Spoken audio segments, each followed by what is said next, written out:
আর যেতে পারবেন না এই সব দেশের নাগরিকরা। তৃতীয় বিশ্বের জন্য আমেরিকার দরজা পুরোপুরি বন্ধ।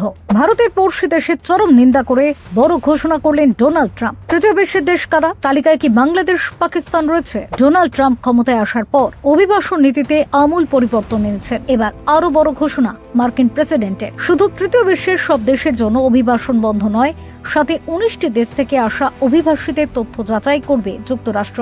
মার্কিন প্রেসিডেন্ট জানিয়েছেন, আমেরিকার নাগরিকদের স্বার্থ সুরক্ষিত করতে তৃতীয় বিশ্বের সব দেশের অভিবাসন তিনি বন্ধ করে দেবেন। ভারতের এক পড়শি দেশের বিরুদ্ধে ক্ষোভ উগরে দিয়েছেন। কিভাবে সেই দেশ থেকে নির্বিচারে অভিবাসীরা আমেরিকায় ঢুকছেন তার ছবি দেখিয়েছেন। হোয়াইট হাউসের বাইরে গুলি চলার ঘটনায় আমেরিকার দুজন ন্যাশনাল গার্ডের মৃত্যু হয়েছে। অভিযুক্ত বন্দুকবাজ আফগানিস্তানের নাগরিক। এই ঘটনার পরে নড়ে চড়ে বসেছে ট্রাম্প প্রশাসন, সাথে আফগানিস্তানের বিরুদ্ধে চরম ক্ষোভ প্রকাশ করেছেন। বর্তমানে ভারতের সাথে আফগানিস্তানের কূটনৈতিক সম্পর্ক জোরদার হচ্ছে। এরই মধ্যে আফগানদের উপর তিক্ততা বাড়ছে যুক্তরাষ্ট্রে। ট্রাম্প জানিয়েছেন, আফগানিস্তান থেকে কাতারে কাতারে মানুষ আমেরিকায় চলে আসছেন। সেই ভয়াবহ বিমান পরিবহনের একটা অংশই ছবি। তিনি লেখেন, হাজার হাজার মানুষকে কোনো রকম তথ্য যাচাই না করে আমাদের দেশে ঠেলে দেওয়া হয়। তিনি আরো উল্লেখ করেছেন, জো বাইডেন আমেরিকার সর্বনাশ করে গিয়েছেন। ট্রাম্প নিজস্ব সোশ্যাল মিডিয়া ট্রুথ সোশ্যালে লিখেছেন, আমি মার্কিন সিস্টেমকে সম্পূর্ণ পুনরুদ্ধারের জন্য তৃতীয় বিশ্বের সমস্ত দেশ থেকে অভিবাসন স্থায়ীভাবে স্থগিত করব।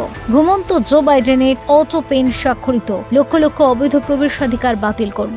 যারা মার্কিন যুক্তরাষ্ট্রের মূল সম্পদ নন অথবা আমাদের দেশকে ভালোবাসতে অক্ষম, তাদের সকলকে অপসারিত করা হবে। এছাড়াও তিনি উল্লেখ করেছেন, আমেরিকা থেকে তাড়িয়ে দেওয়া হবে তাদেরও যারা পশ্চিমী সংস্কৃতির সঙ্গে মানানসই নন এবং মার্কিন নাগরিকদের নিরাপত্তা যাদের জন্য বিঘ্নিত হতে পারে। তৃতীয় বিশ্বের দেশ কারা? তৃতীয় বিশ্বের দেশ শব্দগুলি বর্তমান প্রেক্ষিতে অপ্রচলিত। ঠান্ডা লড়াই চলাকালীন পুঁজিবাদী প্রথম বিশ্ব এবং সমাজবাদী দ্বিতীয় বিশ্বের কোন পক্ষের সঙ্গে যে সমস্ত দেশ হাত মেলায়নি তাদের তৃতীয় বিশ্ব বলা হতো। তবে বর্তমানে তীব্র দারিদ্র, অর্থনৈতিক অনিশ্চয়তাপূর্ণ দেশগুলিকে কেউ কেউ তৃতীয় বিশ্ব বলে উল্লেখ করেন। আফগানিস্তানের পাশাপাশি এশিয়া ও আফ্রিকার অনেক দেশ সেই তালিকায় রয়েছে। Bureau report, doctor time.